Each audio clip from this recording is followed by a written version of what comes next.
काय कधी काय आता ठरलं का? आता काय ते घेतली का नाही घेतली का त्यांचा पक्षांतर्गतचा प्रश्न आहे. त्याच्यामुळे तो पहिला बी होताच आणि आता पण आहे. आम्हाला त्याचा काही फरक पडत नाही. तो झालाय का नाही झालाय का. पण एक गोष्ट मात्र खरी आहे की अजितदादाला ही असली इगार का सुस्तीत कळत नाही की इतक्या जातीवादी लोक पोसायचे आणि राज्यात जातीय तणाव निर्माण करायचा ते अजितदादांना का कळत नाही. आणि त्याचबरोबर अजितदादांचे जे आमदार आहेत सगळे मंत्री आहेत यांना बी का लक्षात येत नाही की तुमच्या मतदारसंघातले म्हणजे जे अजितदादाचे राज्यातले आमदार आहेत मंत्री आहेत त्यांच्या मतदारसंघात जे मराठ्यांचे पोर आहेत त्यांना आरक्षणामुळे नोकऱ्या लागणार आहेत, शिक्षण मिळणार आहेत, राज्याच्या केंद्राच्या योजना मिळणार आहेत, सुविधा मिळणार आहेत, नेमक्या त्याच मिळू नयेत म्हणून तो हमेशा विरोध करतो मराठा समाजाला, मराठा समाजाच्या आरक्षणाला.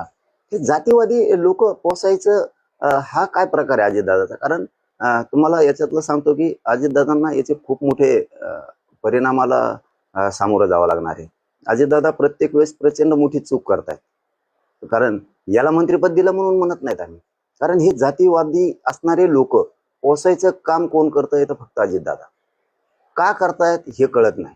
मराठा समाजाच्या लेकराला कुठंतरी आशा लागल्या होत्या की अजितदादा आहे, शिंदे साहेब आहेत, की आरक्षणाचा कुठं फाटा बसणार नाहीये, परंतु जे आरक्षणाला विरोध करते त्यालाच दिलं जातं हमेशा हमेशा. म्हणजे याचा अर्थ असा होतो की जातीवादी लोक पोचण्याचं काम जाणून बुजून अजितदादा करतायत का अशी शंका यायला लागली. पण मला याच्यात असंही वाटतं परत पुन्हा तात्पुरता आनंद दिला असेल एखाद्या वेळेस जिल्हा परिषद पंचायत समिती आल्यात जरा त्याचे 4-5 माकडं जर नाराज होते तर मग आता थोडाफार गुलाल फिलाल उधळते, 2-4 फटाकडे फिटाकडे ते लवंगी फटाकडे वाजते ते थोडे फुसके आणि थोड्याफार उड्या आणते. तात्पुरता म्हणले असते त्या जिल्हा परिषदेला तेवढंच इवळायचं नाही, मग उलीतील उड्या हाणून द्या ढोलं फिलं लावून.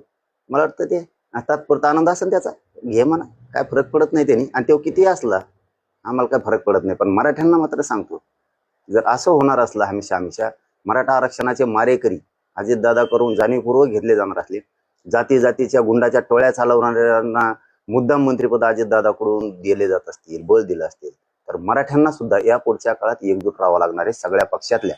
कारण जरी अजितदादाचे मंत्री आमदार असले तरीही त्यांच्या मतदारसंघातल्या मराठ्यांना आरक्षणाची गरज आहे.